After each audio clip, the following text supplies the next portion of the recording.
The Straight Red Card is sponsored by Roughneck Scarves. Visit Roughneck Scarves for your supporters' gear from Seattle, Portland, New York, to the Philadelphia Union, and anything MLS to the English Premier League. Visit Roughneck Scarves at roughneckscarves.com. Let's talk about some quality that maybe you're not too happy with, and that is Chicago seems to be kind of in the doldrums. They're 16th in the table out of 18 teams if you put the table into one table, and they're really struggling. What do you? I mean, you're a Section 8 guy. What are you seeing out there, and what's the problem?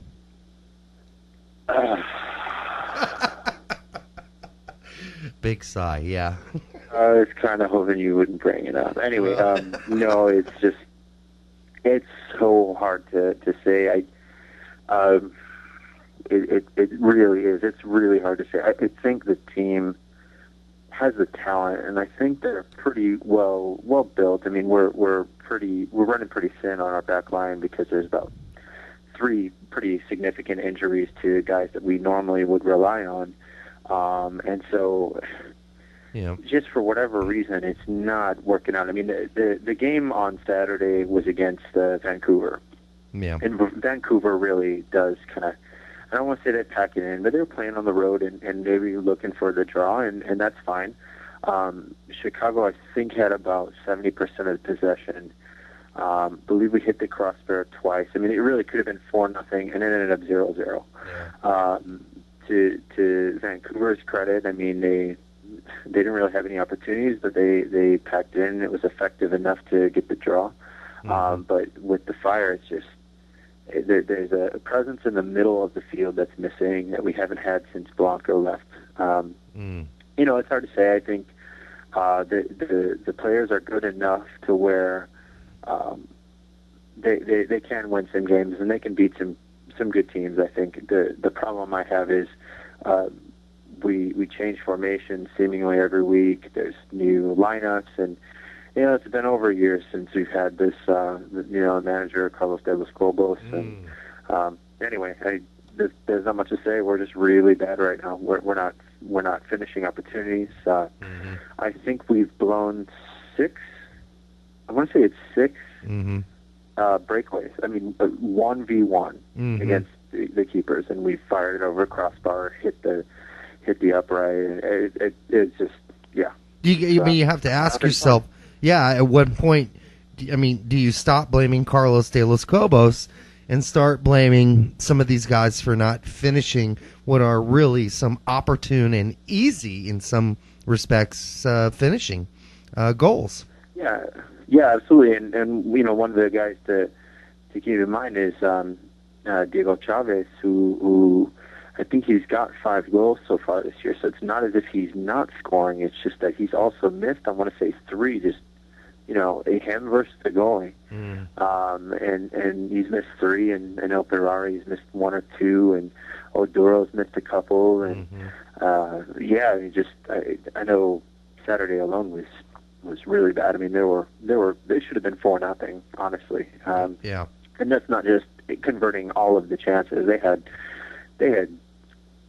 at least a half dozen chances to score pretty simple goals, and just blew it every time. So I mean, at some point the players do have to pick it up. But there's also there's a glaring hole in the middle of the field, and Chicago is constantly trying to work it up the wings, and teams know it. So they're and the other problem Chicago has, I think they've shot off 45 corner kicks this year, 0 conversions for goals. So they're getting opportunities, they're just not doing it. Yeah, and maybe then that's when it does come back to De Los Cobos, because when you have that many set pieces, that many corners, that's where the coach is supposed to kind of make things happen. That's when the coach sits down with guys during practice and says, here's what we're going to do on this kind of set piece. Here's how we're going to make it happen.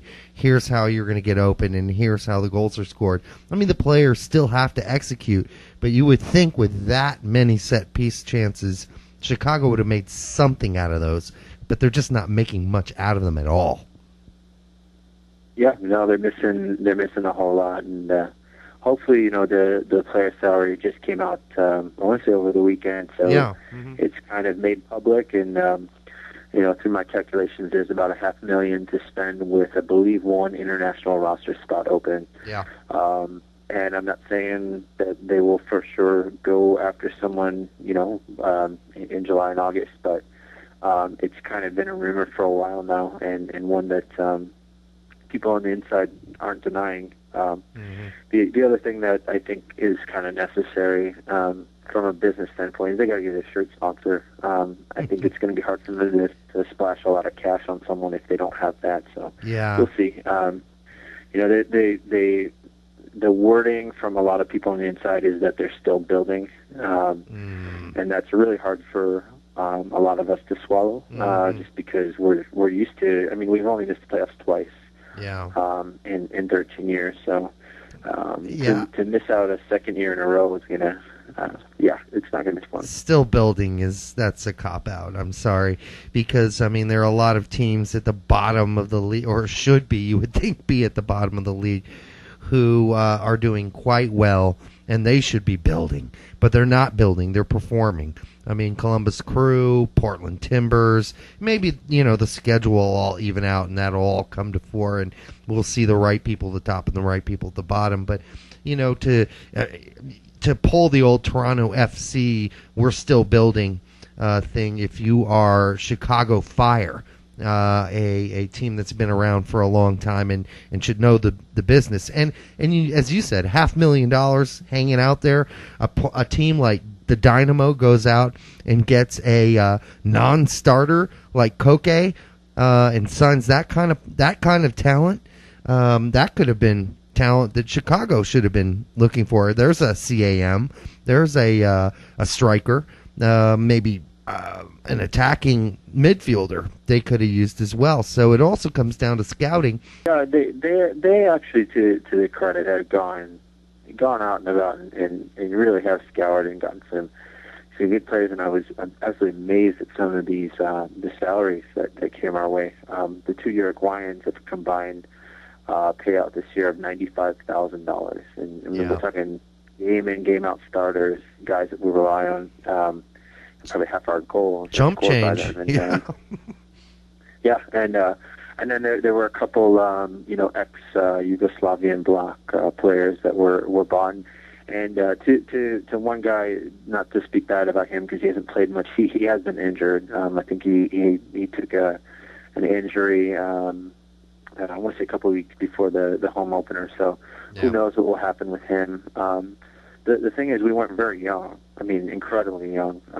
I don't know the average age, but I'd say it's probably under 25 for the entire team. Right.